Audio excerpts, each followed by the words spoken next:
Job chapter 28 verse 24. For he looks to the ends of the earth and sees everything under the heavens. ఆయన భూమి ఆకాశముల వరకు చూచుచున్నాడు. ఆయన భూమి అంతముల వరకు చూచుచున్నాడు. ఆకాశము క్రింది దానిని అంతటినీ తెలిసి కొనుచున్నాడు.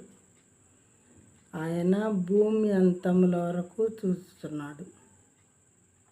భూమి ఈదరి నుండి ఆదరి వరకు దేవుడు చాలా జాగ్రత్తగా గమనిస్తూ ఉంటారంట. ప్రతి క్షణం కూడా ఆకాశము క్రింది దాన్ని అంతటినీ కూడా తెలిసి కొనుచున్నాడు. అంటే ఆయనకు తెలియంది కాదు, ఇది ఆయనే సృజించారు కాబట్టి వాటి ప్రకారం అవి చేస్తున్నాయా లేదా అనేది చూస్తూ గమనిస్తూ మరి తెలుసుకుంటూ అనుక్షణం ఉంటారన్నమాట. అది ఆయన పని. దేవుడు ఎంత చక్కగా ఆయన సృజించిన దాన్ని మరి గమనిస్తూ ఉన్నారో చూడండి.